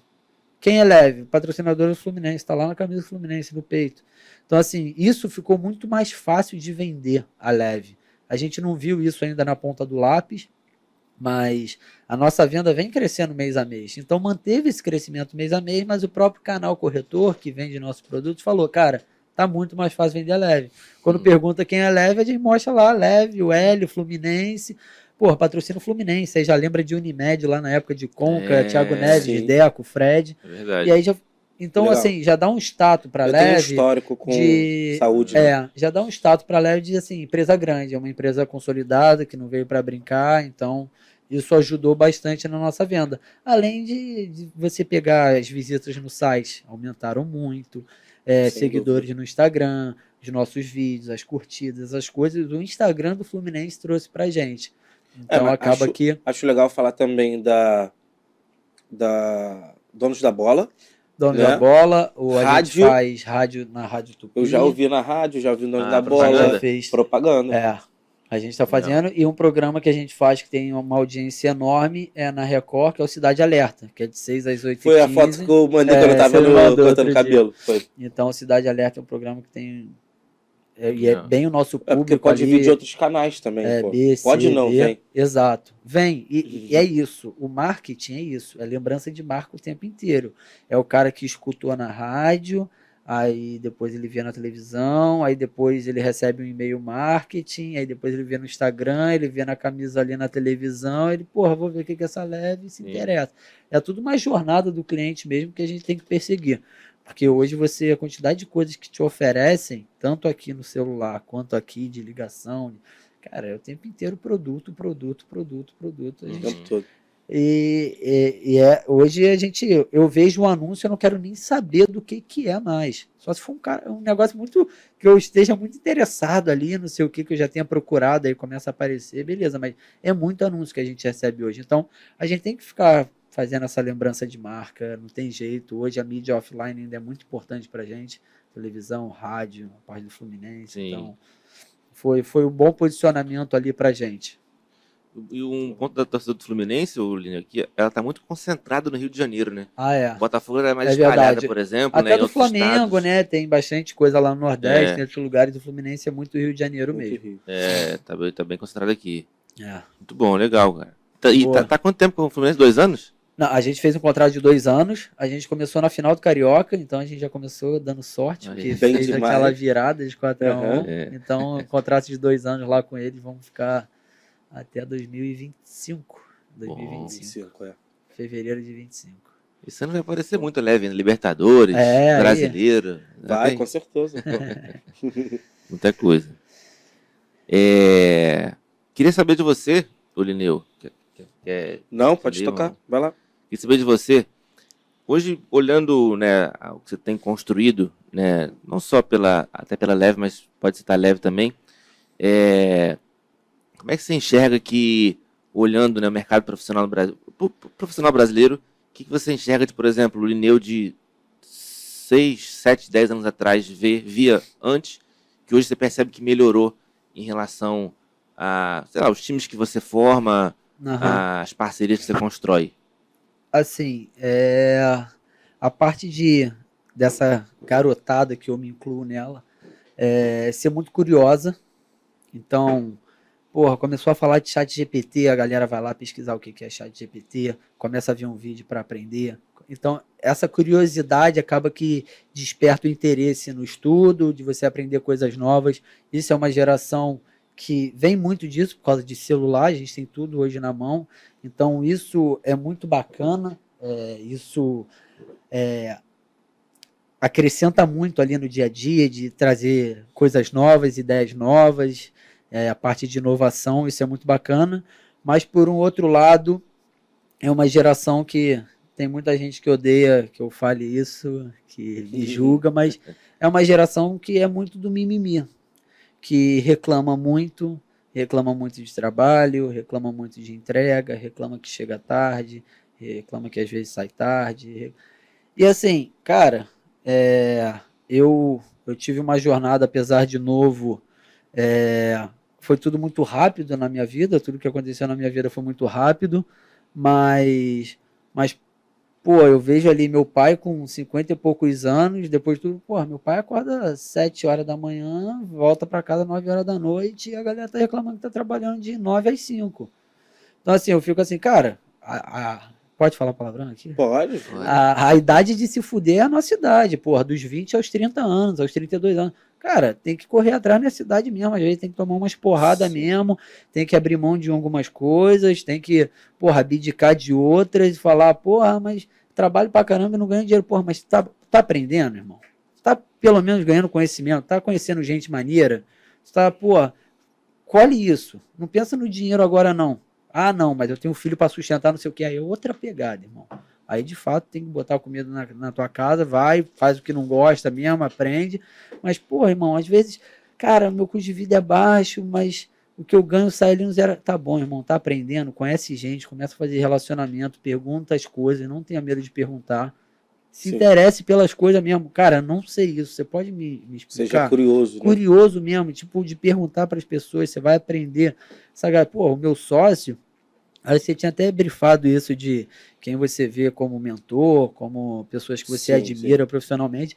Eu boto meu pai, por tudo que eu, porra, aprendi do lado dele. Meu pai não teve estudo de faculdade, não teve nada, mas o que eu aprendi com ele como trabalho mesmo, do cara que, porra, acorda cedo, faz as coisas, trabalha, corre atrás, conhece gente, pergunta, enfim. E eu, porra, fez uma puta empresa, que é os negócios dele lá, que funcionam, porra, super bem. Então, assim, é meu pai e o Ulisses, que é meu sócio, que tem 61 anos, que é um eterno aprendiz. Eu vejo o cara com 61 anos, o cara indo para curso de 2 dias em São Paulo, curso de não sei o quê, curso... O cara toda hora querendo aprender. E o que eu aprendi com ele como execução é um cara fora da curva. O cara que, se a gente montar um projeto aqui agora, amanhã ele já está tirando do papel e começando a executar. Então, essas conexões que você faz durante a vida, que você aprende, pô, leve, pô, bacana, irado, mas o que eu aprendi com o Ulisses nesses 2 anos e meio, 3 anos trabalhando ao lado dele ali, pô, não tem preço, não tem faculdade, não tem nada que pague, não. É sempre importante também, né, Diogo, a gente salientar que a gente não quer nunca romantizar um trabalho de 10, 12, 14 horas por dia. Mas, cara, vai depender muito da pessoa também. Hoje eu tenho 3 projetos. Um CLT e os outros 2, esse que a gente toca e um outro. Então, assim, eu fico pouco tempo com a minha família, eu fico pouco tempo com meu filho, mas é em prol de alguma coisa. Isso foi uma decisão minha. Se você quer levar uma vida, né, mediana, ou que você trabalha... São escolhas, né, irmão? São escolhas. Então, se você quer trabalhar de segunda a sexta, de 9 às 6, sábado e domingo você quer curtir, cara, cada um com a sua escolha. E é muito foda falar também, que você sempre fala da máxima, a gente já ficou trabalhando muito tempo, até 10, 11 horas da noite. Mas, pô, a gente era feliz, pelo menos. A gente, muita coisa que o Leonel falou, a gente aprendeu pra caraca, a gente conheceu gente pra caraca. Acho que é por isso que a gente tá aqui hoje também, né? Um pouquinho de tudo, assim. É entender é saber o que você quer pra sua vida também, cara. Onde eu quero estar daqui 5 anos? Eu tenho amigos hoje que são super bem sucedidos, que têm potencial para estar ganhando mais, para estar crescendo. Não, cara, tô de boa. Comprei minha casa na Bahia. Cara, é opção de vida, tá tranquilo, deixa o cara. Cada um com suas escolhas. Cada um com as suas escolhas. Só não dá para você querer colher frutos de algo que você não plantou. Isso que eu fico meio puto das pessoas ficarem reclamando. Cara, tu não colheu nada, tu vai querer plantar. Aí não, entendeu? Isso que eu falo às vezes de ficar reclamando. Cara, colhe e depois você planta. Ao contrário. Ao contrário, planta, depois colhe. Depois você colhe. Colher e plantar que não dá, né? Show, muito bom. Estamos chegando perto do final já, cara. Levantou já a mãozinha ali? Não acredito. Faltam apenas 12 minutos. Estamos chegando ainda passa rápido. Passa rápido. A gente achou que 1h30 ia sobrar tempo, né? Bom, queria saber, Lineu, qual o assunto que a gente falou aqui até agora que você esperou que a gente fosse perguntar, que você não falou ainda, que você queria muito comentar com a gente, cara? Cara, é do G4. Acho que é bem bacana falar G4, aí pra galera. Eu não sou pago para estar falando do G4, só deixando claro. Mas eu acompanho eles ali, faço parte de um clube que tem de empresários que eu acho fantástico o que eles fazem, o que eles estão fazendo com a educação, se chama G4 Educação. E eles têm vários programas ali, tem cursos, diversos cursos online, tem cursos presenciais, tem os cursos de imersão, aí eles têm lá a parte de scale up, que é para escalar algumas empresas, tem a parte do G4 Club, que são dos empresários. Então, eles têm feito bastante coisa assim, principalmente para a garotada aí de ensinar mesmo, a parte Tá de imersão, começando, né? que está começando, que está se especializando. Eles têm uma cultura bem bacana, eles têm mentores lá dentro, tops, assim, que muitos deles viraram amigos e eu, porra, tenho maior orgulho disso. E é o que eu sempre falo de você fazer networking. Se hoje eu pudesse dar um conselho para alguém, faça networking. Seja interessante, não interesseiro. Então, assim, foi algo que eu acho que veio muito de mim isso. Eu tenho uma carisma, eu tenho um jeito muito dado, assim, eu sou muito fácil de lidar, mas é de forma genuína mesmo. Eu não sou aquele cara que vai ficar puxando o saco, que vai ficar babando o ovo, não. Porra, eu sou assim, o cara gostou de mim, porra, se eu gostar do cara, vai bater, não tem jeito. E acabou que eu fiz muitas conexões, eu aprendi de fato o que é networking com o G4. Hoje eu tenho irmãos que são de lá, que eu posso falar que são, porra, tô com os caras direto e eu nunca fiz um negócio com os caras. Mas o que eu já aprendi num jantar, num almoço, numa troca de ideias, de apresentar o fulano, de ajudar outra coisa. Cara, isso é network. É você ter uma troca ali, sem esperar nada do outro em troca.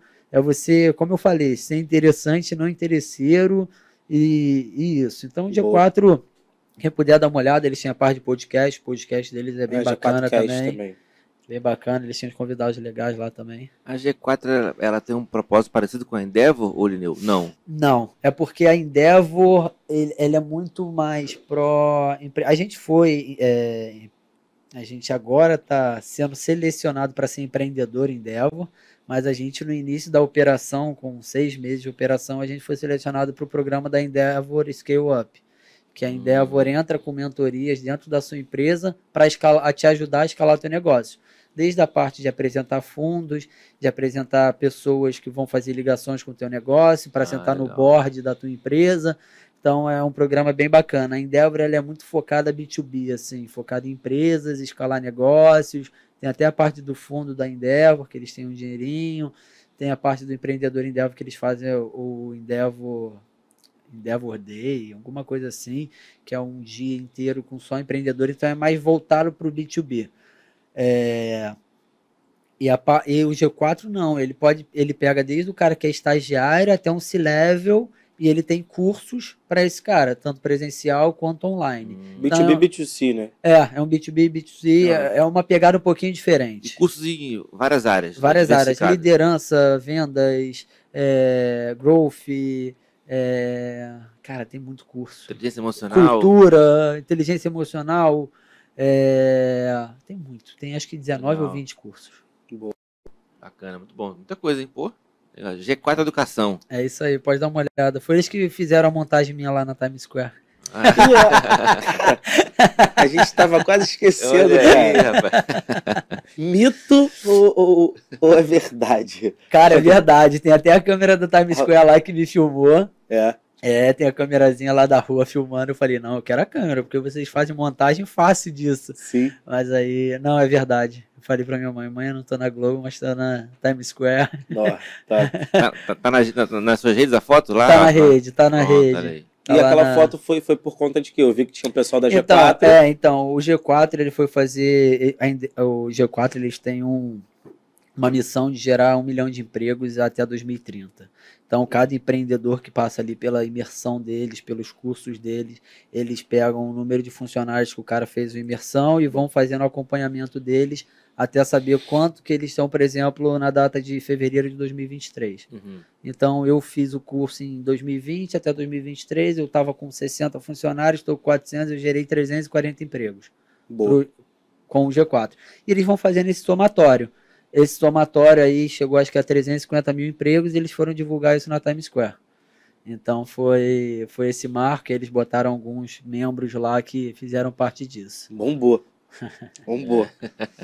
É o cara da Times. Cara, passou muito rápido. Foi muito rápido. Tá chato já a gente falar que precisa de a 2 horas. A gente faz parte 2 depois. Mas a rua vai matar a gente também, que se ficar aqui até 11 meia-noite vai dar merda também, né? A gente faz parte 2 depois. Vamos fazer, vai ter muita gente que tem que voltar aqui pra gente falar de outros assuntos também. Mas vamos fazer o Pinga Fogo? Tu leu o Pinga Fogo pra se preparar? Vambora. Tava anotado, acabou a bateria, mas vambora. Então, já até respondeu algumas perguntas ao longo da entrevista. A gente vai estruturar melhor agora aí. Pinga Fogo aqui, Lineu, é lá a gente copiou de forma muito honrosa da Marília Gabriela. Legal. Pergunta, você responde com coisa curta, vai fazer um bate-bola mesmo. Isso. Exatamente. Vou começar aqui, Marrom. Vai lá. Vamos lá, começando nosso quadro Pinga Fogo. Primeira pergunta. Qual que é a maior lição, ou uma grande lição que você teve, Lineu, na sua trajetória até agora? Maior lição, independente do seu cargo, posição, onde você esteja, faça network. Conheça as pessoas, saiba com quem você está falando, se conecte de forma genuína mesmo, sem esperar nada em troca, porque muitas vezes você vai estar falando hoje com a pessoa, daqui 5 anos você vai estar precisando dela, ela vai lembrar de você e você vai conseguir fazer alguma coisa. Então, independente de cargo, de posição, onde você trabalha, empresa, faça relacionamentos genuínos. Boa. E que legado você deixou ou quer deixar por onde você passou? Cara, de ser sempre leal, ser um cara correto, de falar olho no olho, de quando a pessoa que trabalhou comigo me encontrar na rua, igual acontece hoje, me chamar, e aí, chefe, como é que você tá? Então, de fato, ser uma pessoa de caráter mesmo, que sempre foi correto e nunca faltou com a verdade, com a pessoa, principalmente, com respeito. Boa. Acho que você já falou, mas se quiser pode, de repente, reforçar, ou de repente você pensou em outro, Lineu, um erro que te marcou, ou uma decisão errada que te marcou. Um erro que me marcou, eu falei da parte da demissão, né? Que isso marcou bastante, que ali a gente viu o nosso time sendo corrompido ali por aquela fruta podre. Debate pronto, assim, sem me Não, pode vamos ficar com essa. Pode vamos ser ficar essa. com essa. Tem problema não. Pronto. Demorar para demitir um funcionário. Esse foi o erro que me marcou. Sim, boa. Um projeto mais desafiador que você entrou aí? Leve Saúde, sem sombra de dúvidas. Eu já sabia essa. Eu ia falar, pode falar leve. Eu peguei só o dinheiro todo do meu pai e botei no negócio, então é só um pouquinho desafiador. Hoje isso, deve estar né? feliz aí, cara. Valeu. Você falou de referência, falou do seu pai. Referências profissionais que você tem, Lineu? Seu pai? Cara, eu falei do meu pai, do Ulisses, mas assim, caras que de ver biografia e assistir filmes do Phil Knight da Nike, que agora até saiu o filme é um cara que quando eu li o livro dele eu já li 2 vezes, é um fantástico que ele fez. Steve Jobs, que é um pouco corriqueiro, vocês devem ouvir muito, mas o Elon Musk, são caras que eles desafiaram o status quo, né? Assim, os caras pensaram totalmente fora da caixa. Hoje, coisas que são tão normais como um celular touch. Porra, então, assim, são caras que revolucionaram, igual teve lá atrás os caras que descobriram a luz, esses caras estão revolucionando aí a nossa geração inteira. Então, são caras que eu admiro muito e é isso. Legal. E maior conquista na carreira até agora? Maior conquista profissional? Cara, assim, a Leve, eu falo que a Leve é uma eterna conquista, que a gente é uma empresa de recordes. Porque como uma startup, a gente bate recorde praticamente todo mês. Todo mês a gente bate recorde de vidas, número de vidas vendidas. Então, eu acho que a minha trajetória só está começando, a Leve vai ser só um dos meus negócios que eu vou ter ao longo da minha vida, mas hoje é um projeto que, assim, eu sou fascinado, eu tenho tatuagem da minha empresa. Boa. Então tá na pele e vai ficar para sempre, porque de fato é um projeto que eu sou encantado e que eu acredito muito. Boa. Sucesso pro Lineu, Sucesso pro Lineu essa é difícil, hein? Essa eu não tinha visto no bate-bola. Sucesso pro Lineu você ser feliz com as coisas que você não pode comprar.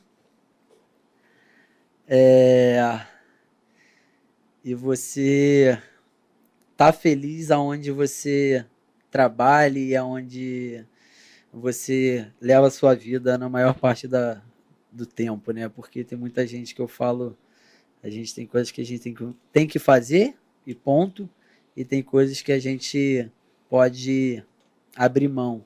Então, eu sempre falo de você ser feliz no teu dia a dia, de você acordar feliz, de você dormir feliz, independente de como for o seu dia, você tá feliz no ambiente que você tá, onde você convive com a sua mulher, com seus filhos, ou sozinho, ou no seu trabalho. Isso é sucesso para mim, porque o resto o dinheiro compra e nem tudo que é comprável traz felicidade, né? Muito bom. Muito bom. E Lineu por Lineu, essa pergunta eu esqueci da Marília. Lineu por Lineu. Cara, essa é muito difícil, hein? Lineu por Lineu. Como é que eu posso responder isso? Me ajuda. Tem uns universitários aí também, se quiser. Lineu por Lineu, aí eu tô com os amigos aqui no estúdio, eles podem responder melhor do que eu, né? Eu falaria, porra, ótimo anfitrião. E a primeira vez que eu fui na casa dele, ele nem ficou lá comigo. Fica aí, Marrom. Esse aí tá convidado sempre. Faz o que tu quiser. Me senti à vontade já. Não, Lineu por Lineu. Um cara carismático, um cara super do bem, que gosta de fazer o bem para as pessoas. Trabalhador e um pouquinho palhaço, que gosta muito de uma palhaçada e de tomar uma. E de cantar também. Vai rolando pagodinho. Só que eu não tô daquele jeito. Mas esse é o Lineu. Um cara do bem e palhacinho, né? É isso. Muito bom. Estamos chegando no final agora. Antes da gente se despedir do Lineu, vou só fazer aqui os agradecimentos finais, Marrom, pra gente poder lembrar de quem tá com a gente. Sim. Lembrando, de novo, nunca é demais, hein? Curte a gente aí, ó. Vem aqui embaixo, deixa seu comentário. Tá vendo esse aviãozinho aqui, ó? Manda pra alguém. Escolhe uma pessoa só. Escolhe só uma pessoa. Manda aí pra alguém da sua rede. Compartilha a gente, né, no seu perfil, no seu LinkedIn. Pode disseminar aí o Café com Lead. Vamos seguir muito gratos. Se puder curtir a gente aí, seguir compartilhando. De novo, nossos agradecimentos finais, né? Nunca é demais repetir. Estúdio Betamax, Camila Bellarmino, Clube da Fala, Escola de Oratória, 10% de desconto, só falar que você segue o Café com Lead. Grande Laila vai entrar, nossa primeira convidada, já disponibilizou para vocês aí, tá? Como o Marrom falou, continue sugerindo temas, pessoas que vocês querem trazer aqui também, as pautas vão ser muito em breve. Vale a pena falar da agenda de junho, Marrom? Melhor deixar para depois. Quem vai trazer em junho? Vamos falar logo, pô. Vamos deixar para depois. Lineu, muito obrigado pela presença. Obrigado, gente. Foi um prazer estar com vocês aí. Obrigado. Desculpa o imprevisto semana passada, mas hoje deu super certo. Foi um prazer estar com vocês aí. Vamos marcar a parte 2 que ele já falou que quer fazer agora? Já marcar agora, quando der o stop ali, porque... Bom, gente, cara, obrigado, Lineu, também. Pô, já tô falando com ele, já tem... Desde quando a gente gravou o segundo episódio, que a gente já tá se falando e hoje rolou. Cara, e é isso. Mais uma vez, agradecer vocês aí que estão dando todo o suporte pra gente. Cara, a gente tem muita coisa maneira, legal demais pra trazer pra vocês, convidados, pô, que vocês nem imaginam. E é isso, cara. Continua seguindo a gente. O que faz sentido pra vocês, compartilha. Se tiver crítica, manda também. A gente tá aí pra isso. Mas manda no privado, hein? Manda no privado, nem off. Eu respondo. Mas é isso, pessoal. Café com Lead, tudo que você precisa saber sobre o mercado de trabalho e mais um pouquinho também. Valeu. Valeu, gente.